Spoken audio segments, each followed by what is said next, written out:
Hello students, कैसे हैं आप लोग। बच्चों, लास्ट क्लास में हमने इस चैप्टर के अंदर नीड ऑफ अकाउंटिंग देखा था।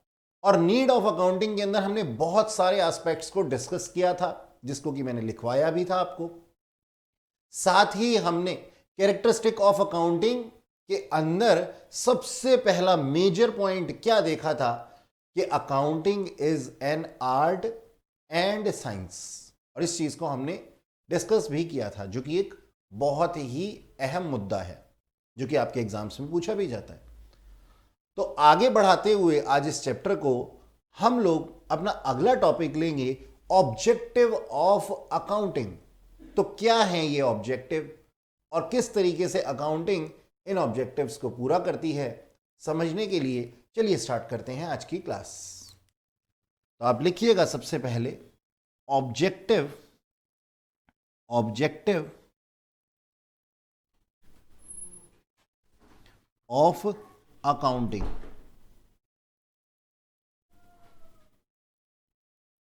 ठीक है जी, ऑब्जेक्टिव ऑफ अकाउंटिंग। अच्छा जी, सबसे पहला जो हमारा ऑब्जेक्टिव है वो क्या है कि हमें सिस्टमेटिक रिकॉर्डिंग करनी पड़ती है, जैसा कि हमने लास्ट क्लासेस में भी देखा था। लास्ट क्लास में देखा था हमने कि हमारे को सिस्टमेटिक रिकॉर्डिंग करनी पड़ती है, और यही अकाउंटिंग का सबसे बड़ा उद्देश्य है, ऑब्जेक्टिव है। तो इस चीज़ को हम लिखेंगे कैसे, आइए लिखते हैं और समझते हैं। इसके अंदर आज हमें कुछ एडवांस भी समझने को मिलेगा। तो to keep systematic record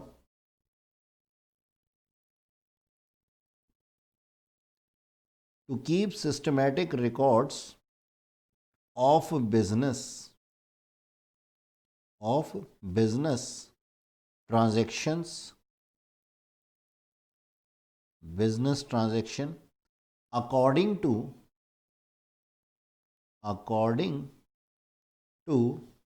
rules. और वो रूल्स कौन से होते हैं? Rules of debit and credit. Sir, ये डेबिट और क्रेडिट का नाम आपने लास्ट क्लास में भी लिया था, इसका मतलब असल में क्या होता है? देखो बच्चों, rules of debit and credit क्या होते हैं? Rules of debit and credit बताते हैं हमारे को, जैसे हमारी अकाउंट्स के अंदर प्लस एंड माइनस होता है ना, ठीक इसी तरीके से वही रेलेवेंस है किसका? वही रेलेवेंस है rules of debit and credit का। यानी कि पूरी की पूरी अकाउंटिंग प्रोसेस के लिए हम लोगों ने कुछ रूल्स डिफाइन किए हुए हैं, जो कि आने वाले चैप्टर्स में आपको पता लगेंगे कि एग्जैक्टली वो रूल्स हैं क्या। लेकिन ये रूल्स किस तरीके से काम करते हैं वो मैं आपको यहाँ पे बता रहा हूँ कि उनकी क्या इंपॉर्टेंस है। तो जो rules of debit and credit हैं वो क्या करते हैं? वो हमारे को दिशा निर्देश देते हैं, यानी कि वो लोग हमारे को एक रोड मैप देते हैं कि किस तरीके से ट्रांजैक्शंस को हम रिकॉर्ड करें। तो उन प्रिंसिपल्स के ऊपर, वो प्रिंसिपल्स के ऊपर चल करके हम क्या करते हैं? अपनी सिस्टमेटिक रिकॉर्डिंग करते हैं बिजनेस के अंदर, बिजनेस ट्रांजैक्शंस की। और यही अकाउंटिंग का सबसे पहला उद्देश्य है। अच्छा, अब ये किस लिए होती है सिस्टमेटिक रिकॉर्डिंग? भाई, ताकि फ्रॉड को रोका जा सके, ताकि कोई भी गलत या फिर ओमिटेड एंट्री ना रह जाए। ओमिटेड मतलब गायब, यानी कि कोई ऐसी चीज ना रह जाए जिसके के अंदर हमने जिसको रिकॉर्ड ना किया हो। तो फ्रॉड्स और ओमिशंस को रोकने के लिए जो है वो हम क्या करते हैं? सिस्टमेटिक रिकॉर्ड बनाते हैं। और अकाउंट्स का सबसे पहला उद्देश्य यही है। तो आप लिखिएगा rules of debit and credit के आगे, so that it may help to avoid। और किस चीज को अवॉइड करना है हमने? The possibility of omission and frauds. ठीक है जी, फ्रॉड्स को हटाने के लिए। अच्छा जी, फॉर दिस पर्पस, अब इस पर्पस के लिए, for this purpose transactions are recorded primarily in general, and then posted to subsidiary books.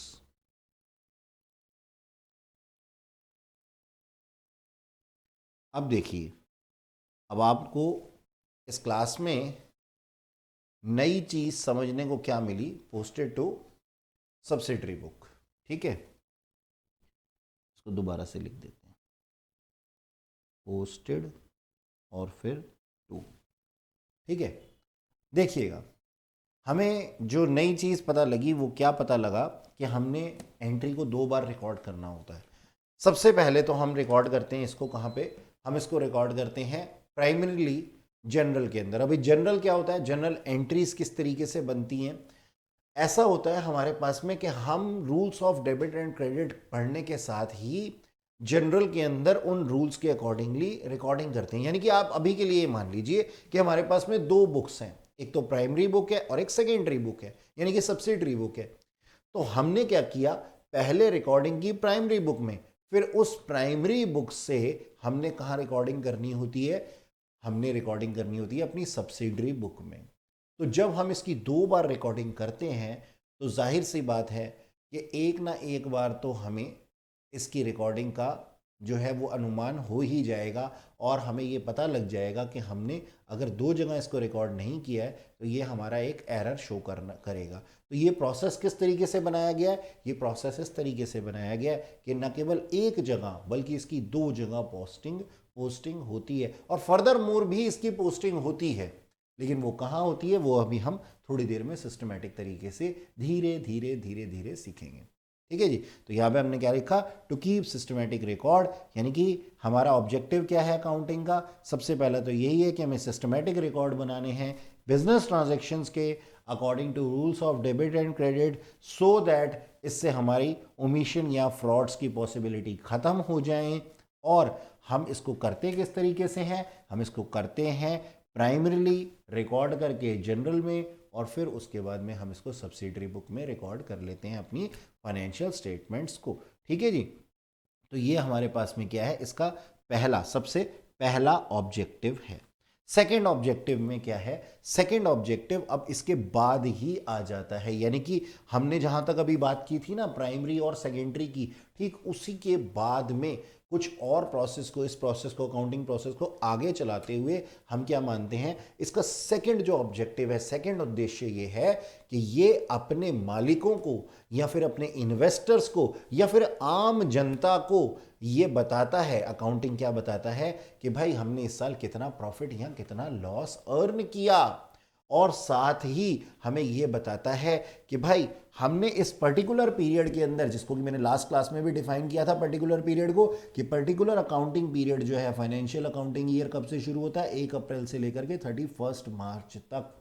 तो 1 अप्रैल से 31 मार्च तक हमने कितने प्रॉफिट्स अर्न किए और कैसे हम इन प्रॉफिट्स को मैक्सिमाइज कर सकते हैं, ये सारी रिकॉर्डिंग कहाँ होती है? ये अकाउंटिंग के अंदर होती है। क्यों? क्योंकि यही तो इसका उद्देश्य है, यही तो इसका ऑब्जेक्टिव है। आप ये चीज देख सकते हैं कि हमने लास्ट क्लास में कुछ नीड पढ़ी थी। हमारे पास में एक डेफिनेशन होती है। क्या होती है डेफिनेशन? ये है, डेफिनेशन नहीं, सेइंग है ये कि आवश्यकता आविष्कार की जननी है, यानी कि जिस चीज़ की हमें नीड होती है उसी को हम प्रेजेंट कर देते हैं। तो ठीक इसी तरीके से हम ये कहते हैं कि हमने नीड्स के अंदर जो पॉइंट पढ़े थे ना लास्ट क्लास में, उसी को अब हम आगे ऑब्जेक्टिव के वे में, क्योंकि जो हमारी नीड थी अब हमारे पास में वही ऑब्जेक्टिव की तरीके से काम करेंगे। यानी कि कुछ पॉइंट्स हमारे अलग होंगे और समझने की चीज़ अलग होगी, लेकिन आपको रेलेवेंस दिखाई देगी उन सभी चीज़ों में जो कि हमारी नीड में थी, वही हमारे ऑब्जेक्टिव में है। क्योंकि जो हमारी ज़रूरत है उसी को हम अपना उद्देश्य बना लेते हैं। तो नीड और अब ऑब्जेक्टिव पढ़ रहे हैं हम। तो सेकेंड पॉइंट आप लिखिएगा, टू कैलकुलेट, यानी कि अकाउंटिंग का सेकेंड ऑब्जेक्टिव क्या है? टू कैलकुलेट द प्रॉफिट और loss for a particular period. और ये पर्टिकुलर पीरियड कब से स्टार्ट होता है? 1 अप्रैल से, और जाता कब तक है? 31 मार्च तक। ठीक है जी, ये हमारा फाइनेंशियल ईयर होता है। अच्छा, अब इस चीज़ को, हमारा ये उद्देश्य तो है, लेकिन ये उद्देश्य हम पूरा किस तरीके से करते हैं? हम पूरा करते हैं, हम बनाते हैं अपने पास में दो चीज़ें। क्या बनाते हैं? अच्छा, अब इस काम के लिए हमारे को क्या करना पड़ेगा? हमें बनाने पड़ेंगे ट्रेडिंग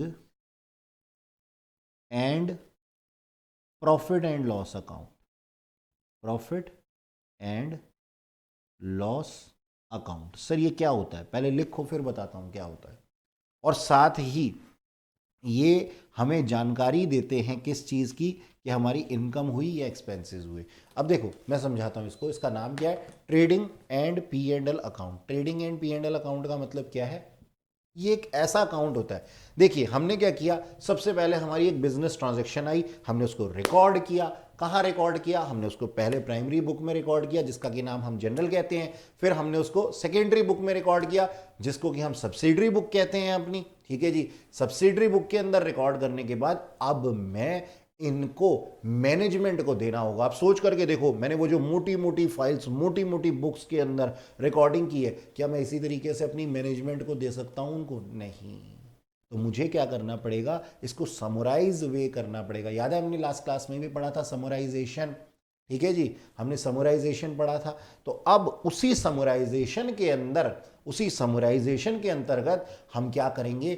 हम जो हमने डाटा कलेक्ट किया है, इसको हम ट्रेडिंग और प्रॉफिट एंड लॉस अकाउंट में डिफाइन करके, बना करके प्रेजेंट करेंगे किसको? अपनी मैनेजमेंट को। और यही हमारा क्या है? सेकंड ऑब्जेक्टिव है। तो न केवल हमने जनरल और सब्सिडरी बुक के अंदर रिकॉर्डिंग करनी है, बल्कि हमने ट्रेडिंग अकाउंट बनाना है और बनाना है प्रॉफिट एंड लॉस अकाउंट, जिससे कि हमारे को ट्रेडिंग अकाउंट से हमें मिलते हैं क्या?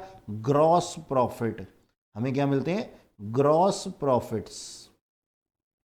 और प्रॉफिट एंड लॉस अकाउंट से क्या मिलते हैं हमें? Net profits. यानी कि ये हमारे आम प्रॉफिट होते हैं। आम प्रॉफिट का मतलब ये है कि हमारे नॉर्मल प्रॉफिट्स होते हैं, और ये हमारे एक्चुअल प्रॉफिट्स होते हैं, कि हमारे नेट प्रॉफिट्स जो भी हैं। तो ट्रेडिंग अकाउंट से हम ग्रॉस प्रॉफिट निकाल सकते हैं। ये तो बहुत अच्छी बात है ना। ये तो ओनर के लिए बहुत अच्छी बात है कि उसको पता लगेंगे उसने मोटे मोटे कितने प्रॉफिट कमाए हैं, और उसने एक्चुअली कितने प्रॉफिट, डेप्थ में कितने प्रॉफिट कमाए हैं। तो इस चीज़ से ओनर जो है या इन्वेस्टर जो है वो फ़ायदा उठा सकता है। इसीलिए ये क्या है? ऑब्जेक्टिव है किसका? अकाउंटिंग का। चलिए आगे आगे थर्ड पॉइंट को हम लेते हैं। थर्ड पॉइंट को हम लेते हैं, to know exact, to know exact leading reasons of net profits. ठीक है जी, और लॉसेस। जरूरी थोड़ी हमें प्रॉफिट ही हो या फिर नेट लॉस।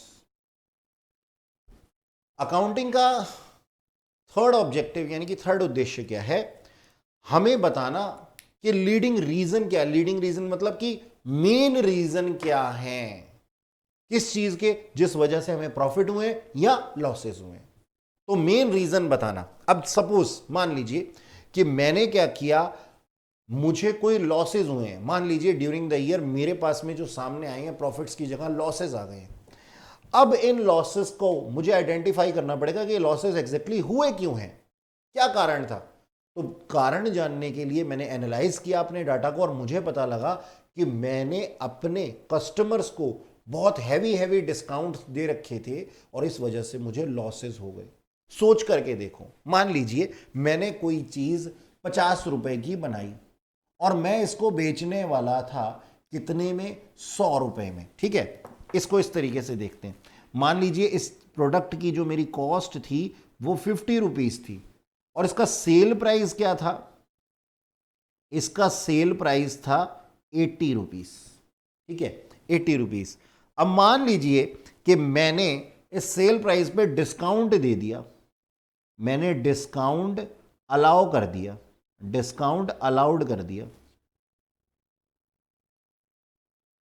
कितना परसेंट? मैंने इसको दे दिया मान लीजिए 90%। ऐसा मैंने डिस्काउंट दे दिया 80 रुपये पे 90%। तो अब ये चीज़ बिकेगी कितने में? ये चीज़ बिकेगी सोल्ड फॉर, कितने में बिकेगी ये?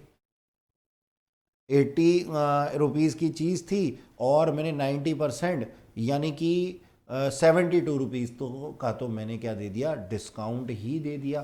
तो सोल्ड फॉर कितने के लिए ये बिक गई है? ये बिक गई है 8 रुपये के लिए, ₹8 के लिए।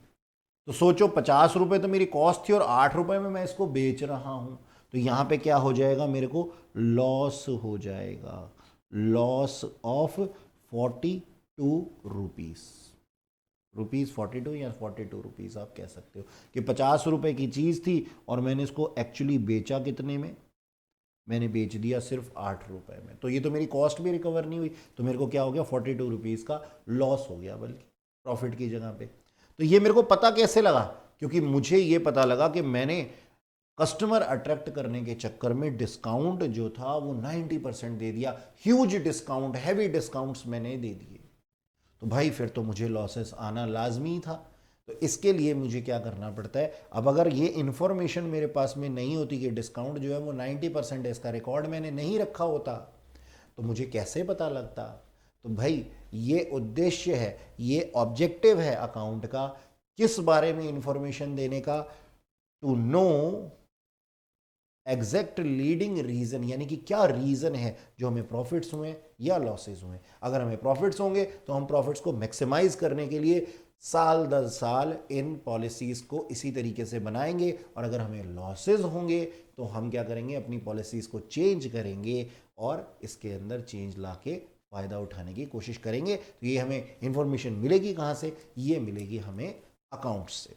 ठीक है जी, चलिए अब नेक्स्ट ऑब्जेक्टिव जो है हमारे पास में, हम उसको देखते हैं।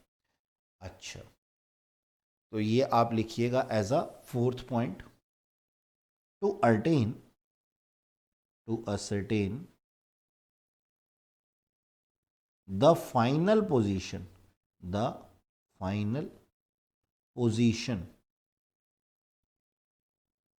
of business, यानी कि अकाउंट्स का एक और ऑब्जेक्टिव है। क्या ऑब्जेक्टिव है? ऑब्जेक्टिव ये है कि वो हमें actual position, actual financial position बताए, यानी कि हमें ये पता चले कि हमारा बिजनेस किधर की तरफ जा रहा है। रेगुलर लॉसेज अगर हमें होते रहेंगे तो एक दिन हमारा बिजनेस बंद हो जाएगा, और हमें अगर रेगुलर प्रॉफिट्स होते रहेंगे तो हमारी एक्सपेंशन होगी। तो बिजनेस जा किधर की तरफ रहा है ये बताना भी किसका किसका ऑब्जेक्टिव है? ये भी ऑब्जेक्टिव है किसका? अकाउंटिंग का। तो आप इसको लिखिएगा, to ascertain the financial position, the financial, final नहीं फाइनेंशियल है बेटा, ये इसको ज़रा ठीक कीजिए, financial position of business for this purpose. अब इसके लिए क्या करना होता है? For this purpose balance sheet shall be prepared।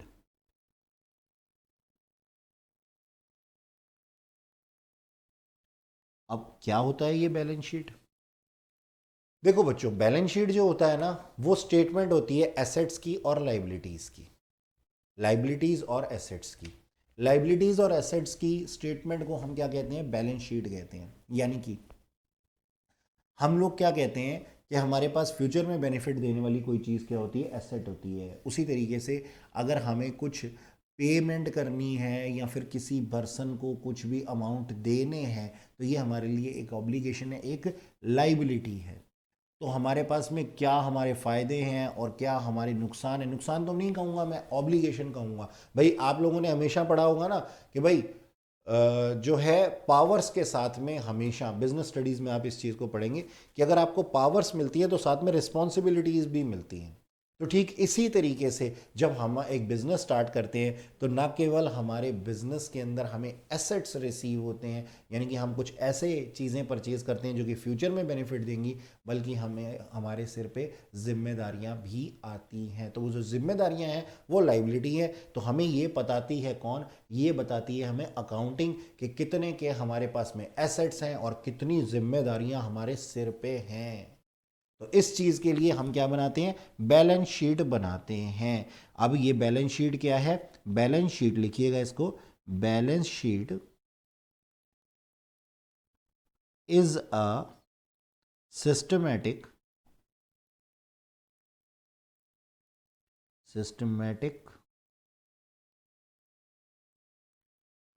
Statement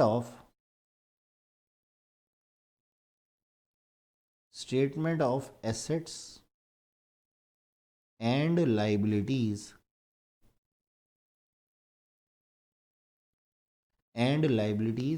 of business. ठीक है जी, विच इज यूजफुल फॉर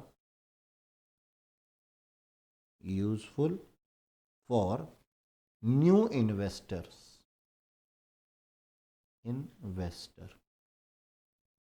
किसके लिए यूजफुल है ये नए इन्वेस्टर्स के लिए ज़रूरी है। ठीक है जी, और useful for banks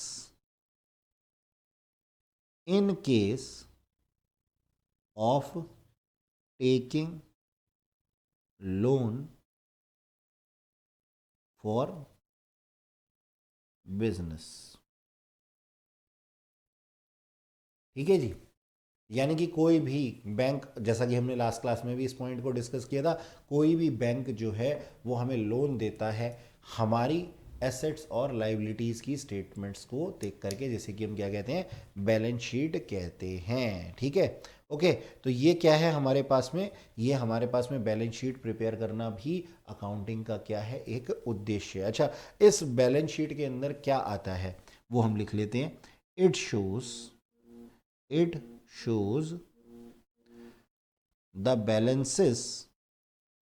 the balances of cash in hand। यानी कि हमें इससे क्या मोटी मोटी जानकारी मिलती है, हमें जानकारी मिलती है कि हमारे पास में कैश इन हैंड कितना है, कैश एट बैंक कितना है, यानी कि हमारे बैंक अकाउंट के अंदर कितना पैसा है, हमारे पास में क्लोजिंग स्टॉक कितना है, और हमारे पास में लैंड कितनी है, हमारे पास में मशीनरी कितनी है। ठीक है जी, हमारे पास में बिल्डिंग कितने रुपए की है।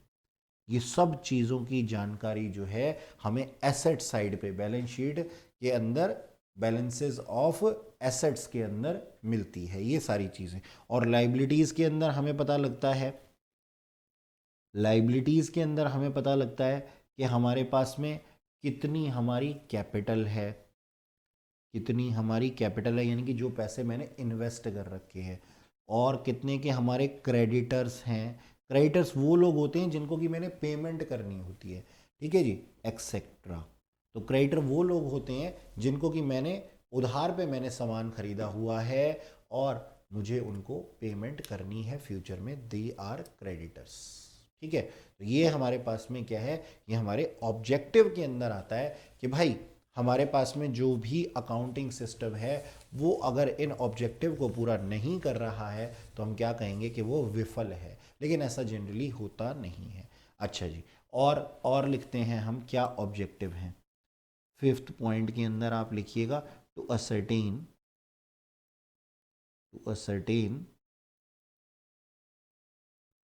द प्रोग्रेस ऑफ बिजनेस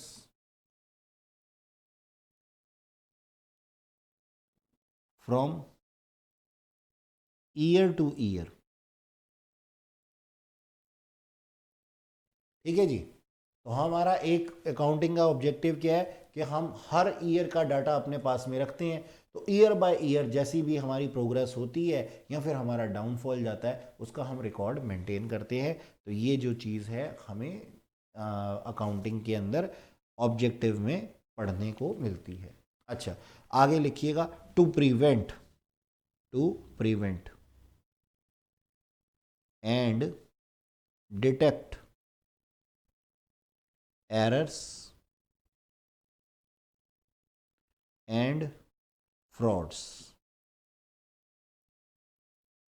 ये चीज़ हम पहले भी डिस्कस कर चुके हैं कि हम एरर्स और फ्रॉड्स को जो हैं वो डिटेक्ट कर देते हैं अकाउंटिंग से। किस तरीके से कर देते हैं? हमारे पास में प्राइमरी बुक होती है, सेकेंडरी बुक होती है, दो जगह हमने रिकॉर्डिंग करनी है, तो किसी एक के अंदर तो रिकॉर्डिंग होगी ही, जिससे कि हमें पता लग जाता है कि भाई हमारा जो अकाउंटिंग सिस्टम है वो किस तरीके से चल रहा है। ठीक है, 7th पॉइंट में आप लिख सकते हैं, to provide information information of business to various parties। यानी कि यही हमारे पास में अकाउंटिंग की नीड के अंदर भी था कि हमें ज़रूरत क्या है? हमें ज़रूरत है भाई इंफॉर्मेशन की। इंफॉर्मेशन कलेक्ट करने के बाद में ये प्रोवाइड की जाती है। अब इस इंफॉर्मेशन को किसको दिया जाता है?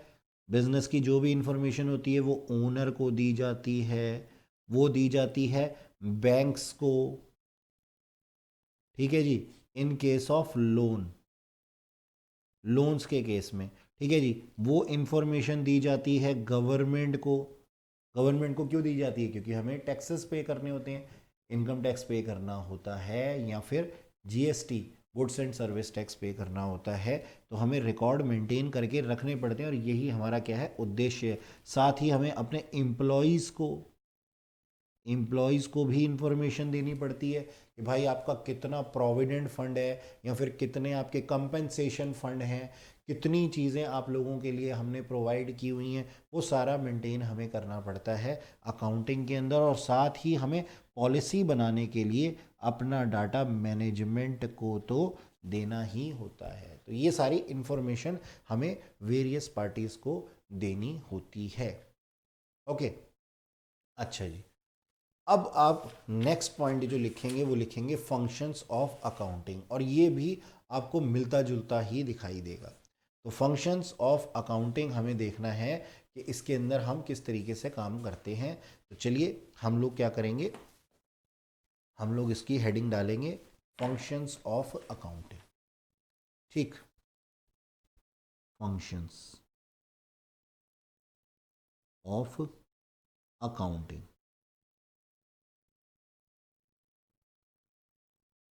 चलिए इसको भी समझ लेते हैं कि हमारे पास में क्या क्या फंक्शन होते। देखिए जी, सबसे पहला फंक्शन तो यही है। अब हमने क्या पढ़ लिया? हमने नीड पढ़ लिया, हमने पढ़ लिया कि हमारे पास में ऑब्जेक्टिव क्या थे। अब ऑब्जेक्टिव से ही मिलते जुलते हमारे पास में, क्योंकि जो हमारे उद्देश्य होंगे वही हमारे काम होंगे। भाई अकाउंट्स के लिए पहले हमें नीड पता लगी, फिर हमें पता लगा कि हमारे अकाउंटिंग के ऑब्जेक्टिव क्या हैं, उद्देश्य क्या है। तो जो उद्देश्य होंगे, जो भी ऑब्जेक्टिव होंगे, उन्हीं को तो पूरा करने को हम क्या कहते हैं?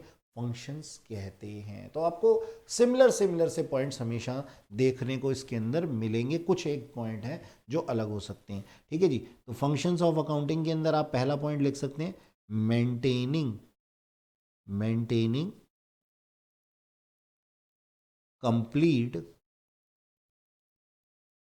And systematic records. ठीक है, इस चीज़ को हम लोग पहले भी डिस्कस कर चुके हैं कि ये हमारे ऑब्जेक्टिव के अंदर भी था और ये हमारे पास में हमारी नीड के अंदर भी था कि हमें मेंटेन करना है। अच्छा, अभी अभी हमने डिस्कस किया था वही हम इसके अंदर लिखेंगे, communicating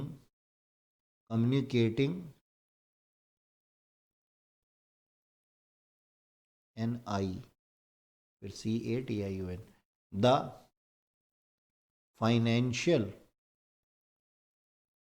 financial results to various parties. Parties.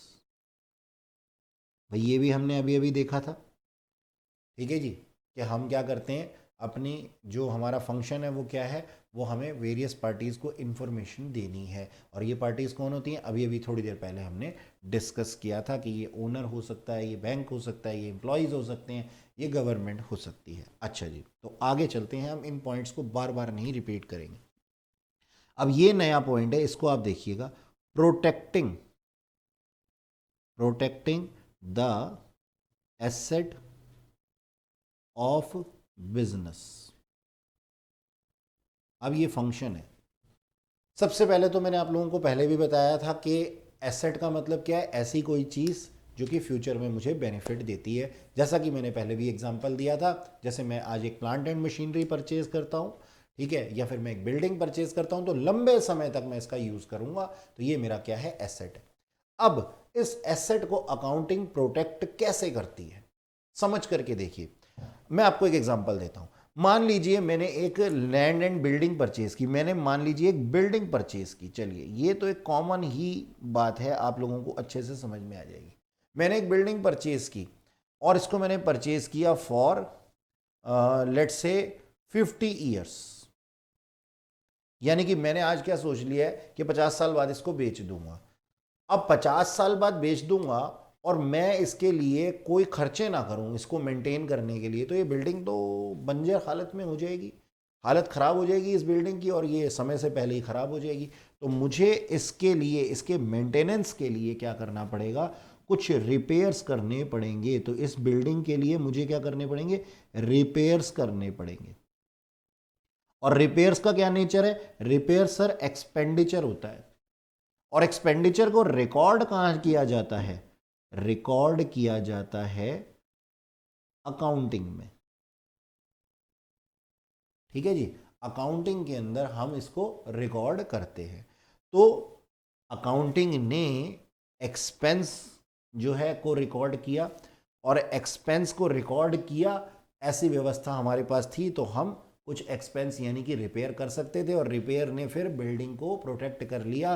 तो हम क्या कहते हैं कि एक तरीके से अकाउंटिंग ने हमारे एसेट को प्रोटेक्ट कर लिया। यानी कि अगर अकाउंटिंग की रिकॉर्डिंग ना होती तो हम क्या रिपेयर को यहाँ पे रिकॉर्ड कर सकते थे, क्या हम पता कर सकते थे कि हमारा क्या किस तरीके का खर्चा है ये। तो हम ये कहते हैं कि हमारे जितने भी एसेट्स होते हैं उसके ऊपर जो रिपेयर रिन्यूअल वगैरह होते हैं, ये हमारे एक्सपेंसेस होते हैं। एक्सपेंसेस कहाँ रिकॉर्ड होते हैं, हमारे रिकॉर्ड होते हैं अकाउंटिंग के अंदर। ओके, अच्छा, और फंक्शंस के अंदर देखते हैं, to provide assistance to management. Sir accounting किस तरीके से मैनेजमेंट को असिस्ट करेगी? भाई बहुत अच्छी, बहुत इजी सी बात है, नॉर्मल सी बात है। जो हमने रिकॉर्डिंग किया है डाटा का, जो हमने क्या किया, सिस्टमेटिक वे में उसको लिखा है, और इंटरप्रेट करने के लिए हम उसको किसको दे देंगे, मैनेजमेंट को दे देंगे। तो हमने क्या किया, फाइल के थ्रू या फिर अपनी कंप्यूटर के थ्रू हमने मैनेजमेंट को असिस्ट किया। यानी कि मैनेजमेंट को अगर कोई पॉलिसी बनानी है तो वो क्या यूं ही कोई पॉलिसी बना देगी, नहीं, वो क्या करेगी, जो हमारे कलेक्टेड डाटा है उसको उसको इंटरप्रेट करेगी अपनी पॉलिसीज़ के अंदर। तो हमारे पास में अकाउंटिंग का जो फंक्शन है वो क्या है, असिस्ट करना है किसको, मैनेजमेंट को, फोर्थ पॉइंट के अंदर। अच्छा जी, अगला है हमारे पास में कंप्लाइंस ऑफ लीगल नीड्स। ठीक है जी, लीगल नीड्स, देखिएगा, समझिए मेरी बात को, कि अकाउंटिंग के अंदर आए दिन कोई ना कोई पर्सन बिजनेस के ऊपर कोई भी कोर्ट के अंदर स्यू करता रहता है, या फिर बिजनेस, हमारा बिजनेस किसी से सेटिस्फाई नहीं है तो बिजनेस क्या नाम है जो है वो स्यू कर देता है। तो लीगल फॉर्मेलिटीज़ होती हैं हमारे पास में। लीगल फॉर्मेलिटीज़ क्या होती हैं, मान लीजिए कि मैं एक कोर्ट का जज हूँ और आपका दोस्त लड़ते हुए मेरे पास में आए, तो मुझे क्या चाहिए, एविडेंस चाहिए। अब एविडेंस कहाँ से मिलेगा? जब आपने कोई रिकॉर्डिंग की होगी या फिर आपके दोस्त ने रिकॉर्डिंग की होगी। बिना एविडेंस के तो कोई भी फैक्ट्स नहीं माने जा सकते। तो ये जो लीगल प्रोसीडिंग्स के अंदर एविडेंस पेश किए जाते हैं, ये भी कैसे किए जाते हैं? ये भी अकाउंटिंग के द्वारा ही किए जाते हैं। यानी कि एक सिस्टमेटिक वे में हम हर फैक्ट को, हर मॉनिटरी फैक्ट को जो है वो रिकॉर्ड करते हैं, और रिकॉर्ड करके as an evidence in case of any dispute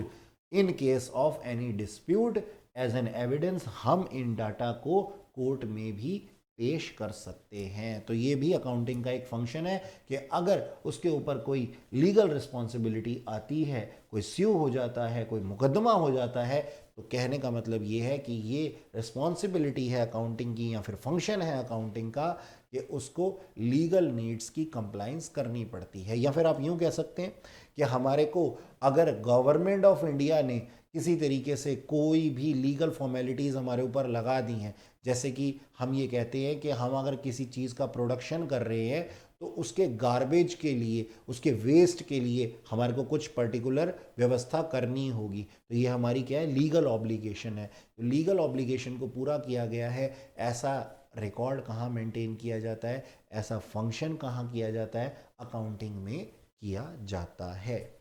ठीक है जी। तो ये क्या थे हमारे फंक्शंस ऑफ अकाउंटिंग। और इसके अंदर जो नेक्स्ट पॉइंट है, सिक्स्थ पॉइंट है, वो क्या है हमारे पास में? फिक्सिंग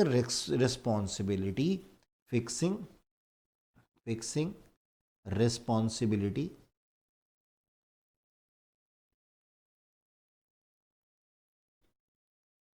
ऑफ वेरियस डिपार्टमेंट्स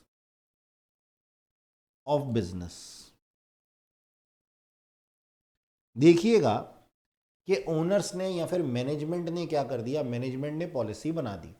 तो जो मैनेजमेंट ने पॉलिसी बनाई थी उसके अकॉर्डिंगली उन्होंने अलग अलग डिपार्टमेंट, जैसे कि प्रोडक्शन डिपार्टमेंट है, जैसे कि सेल्स डिपार्टमेंट है, जैसे कि मार्केटिंग डिपार्टमेंट्स है, जैसे कि एडवर्टीजमेंट डिपार्टमेंट है, अलग अलग डिपार्टमेंट्स को उन्होंने कुछ रिस्पॉन्सिबिलिटी दे दी। अब ये रिस्पॉन्सिबिलिटी कब दी गई? जब एक पॉलिसी बनाई गई। और पॉलिसी कैसे बनाई गई? पॉलिसी बनाई गई अकाउंटिंग प्रोसेस के थ्रू।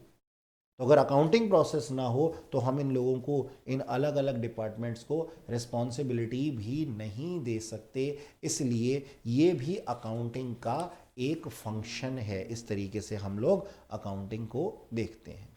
ठीक है जी, ओके। अब चलते हैं अपने पास में अगले अपने नेक्स्ट टॉपिक के ऊपर, जिसका की मतलब है क्या? जिसका की नाम है बुक कीपिंग अकाउंटिंग। ठीक है जी, ये देखिएगा, ये मैं लिखूंगा अभी आप लोगों के लिए। ओके, नेक्स्ट हमारा जो टॉपिक है वो है बुक कीपिंग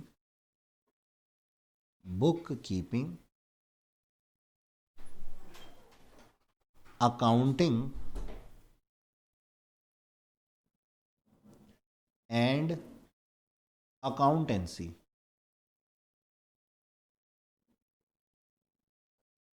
तो ये तीनों चीजें क्या हैं? ध्यान से समझना मेरी बात को, जो मैं आपको एक डायग्रामेटिकली बताने वाला हूं। देखो जी, मान लीजिए ये मेरी प्रोसेस, मेरा ये सफर जो है शुरू होता है यहां से, बीच में एक पड़ाव पे जाकर के थोड़ा टाइम में बंद करता हूं इसको, और उसके बाद में फिर से ये सफ़र जो है शुरू हो जाता है एक बार। बहुत ही आसान लैंग्वेज में मैं आप लोगों को ये बताने वाला हूं। यहां से यहां तक के सफ़र को मैं क्या बोलता हूं? बुक कीपिंग बोलता हूं। और फिर आगे के सफ़र को जो है वो मैं बोलता हूं क्या? अकाउंटिंग।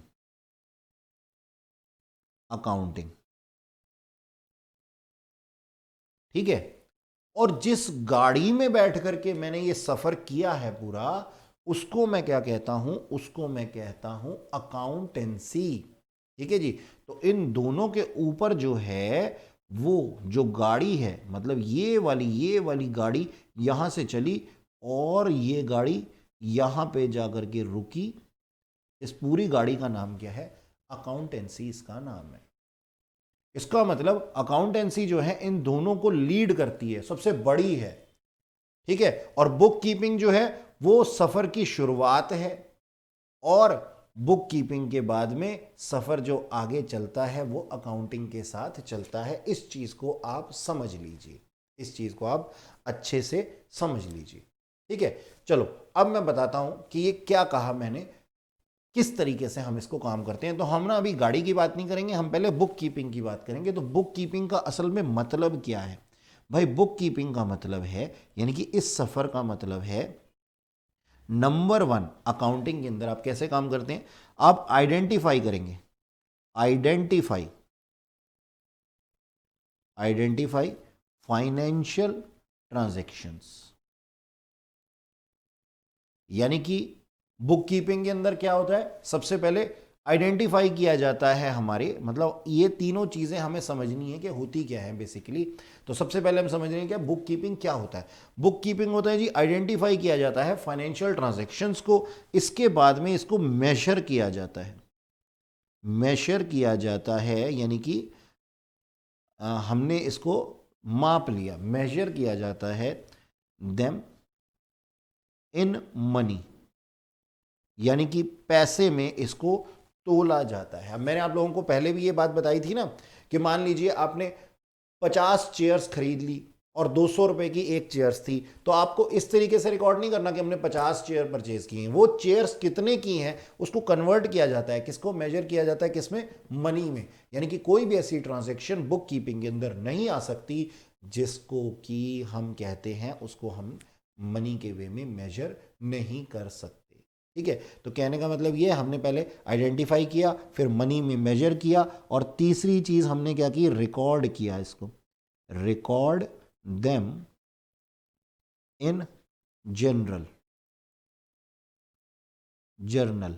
अब ये जर्नल क्या है, जर्नल हमारी प्राइमरी बुक होती है, जर्नल यानी कि प्राइमरी बुक, प्राइमरी बुक हमने रिकॉर्ड कर लिया, और फिर उसको हमने क्लासिफाई कर दिया। फोर्थ केस में हमने क्या कर दिया, इसको इसको मैं ऊपर करता हूं थोड़ा सा, आपको अच्छे से समझ में आएगा। हाँ जी, फोर्थ पॉइंट के अंदर मैंने इसको क्या कर दिया, क्लासिफाई कर दिया, classifying them into subsidiary book, subsidiary book में क्लासिफाई कर दिया।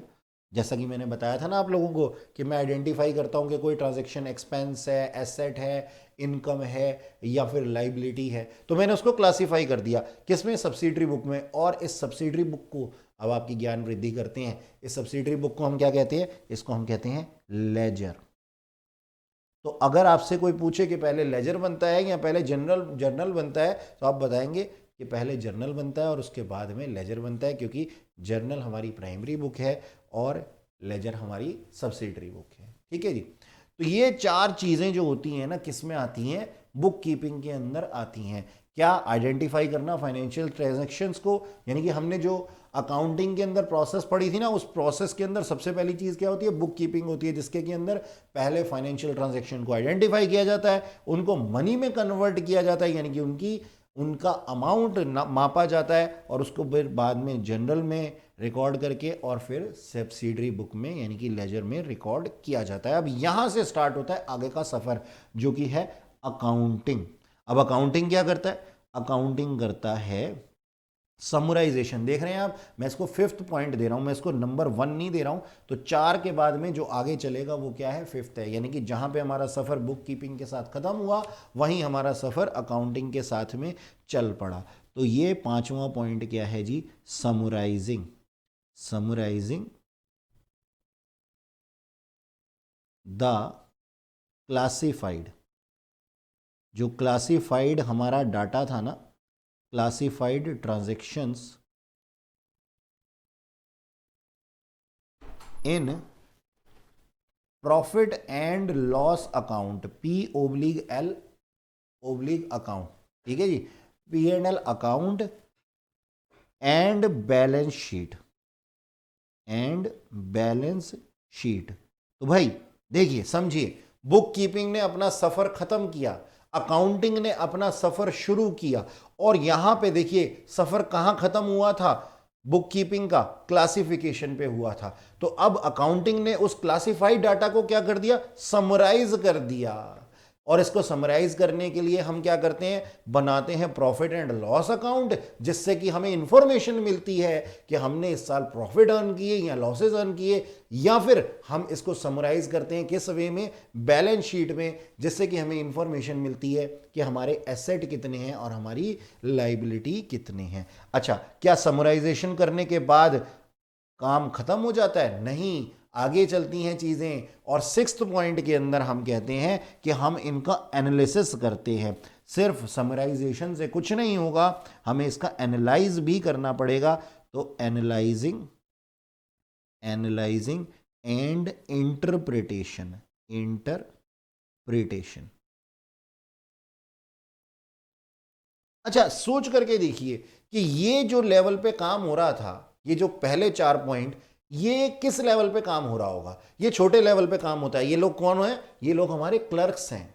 लेकिन जब बात आ जाती है समराइजेशन की, या फिर एनालिसिस करने की और इंटरप्रिटेशन करने की, तो क्या क्लर्क्स पॉलिसी बनाते हैं? क्या क्लर्क्स इन डाटा को एनालाइज करते हैं? क्या क्लर्क्स इन इंटरप्रिटेशंस को अंजाम देकर के पॉलिसीज बनाते हैं? नहीं। तो ये चीजें कहां चली गई हैं? ये चीजें चली गई हैं मैनेजमेंट के पास। तो आप अगर डिफरेंशिएट कर सकते हैं तो आप देख सकते हैं कि भाई बुक कीपिंग जो है वो लोअर लोअर क्लर्क्स वगैरह करते हैं या फिर ऑफिशियल स्टाफ करता है, और जबकि अकाउंटिंग जो है वो किसकी जिम्मेदारी है? वो जिम्मेदारी है मैनेजमेंट की। ठीक है, तो चलिए इसके आगे और चीज लिखते हैं। न केवल एनालिसिस एंड इंटरप्रिटेशन होगा, बल्कि इसका कम्युनिकेशन भी होगा। हमने जो पॉलिसीज बना ली हैं उसको क्या बना करके मैं अपने पास रख लूंगा? नहीं, मैं इसको कम्युनिकेट करूंगा। Communication communication of profit and loss account and balance sheet, and balance sheet to various parties, various parties. और ये वेरियस पार्टीज कौन है? ओनर्स हैं, बैंक्स हैं, ठीक है जी, हमारे लेनदार हैं जिनको कि हमने पैसा देना है, और बहुत से लोग हो सकते हैं, गवर्नमेंट हो सकती है क्योंकि गवर्नमेंट ने हमसे टैक्स लेना है। तो ये सारी चीजें जो है अकाउंटिंग के अंदर आती हैं और बुक कीपिंग के अंदर ये वाले 4 पॉइंट आते हैं। अच्छा जी, अब हमने ये तो पता लगा लिया सर कि भाई बुक कीपिंग क्या है और अकाउंटिंग क्या है। सर ये भी बताइए कि अकाउंटेंसी क्या है। देखिए, मैंने आप लोगों को क्या कहा था कि सफर शुरू होगा बुक कीपिंग के साथ और आगे चलेगा अकाउंटिंग के साथ, लेकिन जिस इस सफर को जिस गाड़ी में हमने तय किया है उस गाड़ी का नाम क्या है? अकाउंटेंसी है। तो अकाउंटेंसी क्या है? अकाउंटेंसी इन दोनों से ऊपर है, यानी कि अगर अकाउंटेंसी नहीं होगी तो ये दोनों तो हो ही नहीं सकते। तो अकाउंटेंसी क्या है? अकाउंटेंसी एक सिस्टमैटिक नॉलेज है, किसकी? कंसर्न प्रिंसिपल्स की, जिसके अकॉर्डिंगली हम बुक कीपिंग और अकाउंटिंग करते हैं। तो अकाउंटेंसी क्या है? एक प्रिंसिपल्स के अकॉर्डिंगली चलने वाला कुछ काम है। आइए इस चीज को हम लोग लिख लेते हैं कि अकाउंटिंग क्या है। ठीक, अकाउंटेंसी क्या है, सॉरी, अकाउंटिंग तो पूरा हो चुका। तो अकाउंटिंग को हम लिखेंगे, लिखिएगा अकाउंटिंग, अकाउंटेंसी। हाँ जी, अकाउंटेंसी लिखना है हमने। नाम सेम सेम है ना, तो कंफ्यूजन कभी कभी बच्चों के साथ साथ टीचर्स को भी हो जाती है। खैर, हम लोगों ने बुक कीपिंग और अकाउंटिंग पढ़ लिया। अब हम अकाउंटेंसी के बारे में लिखेंगे। लिखिएगा it refer to a systematic knowledge of what? Of accounting concerned with the principle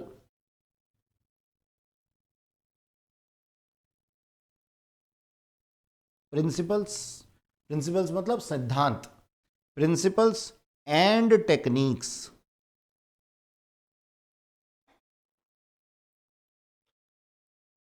which are applied by accounting। ठीक है जी। तो अकाउंटेंसी क्या है? अकाउंटेंसी इन दोनों के ऊपर की एक चीज है, यानी कि वो प्रिंसिपल्स हैं या फिर वो टेक्निक्स हैं जिसके की द्वारा इनको अंजाम दिया जाता है। तो बच्चों आज के लिए इतना ही, नेक्स्ट क्लासेस में आपसे फिर मुलाकात होगी। Till then keep learning, bye bye.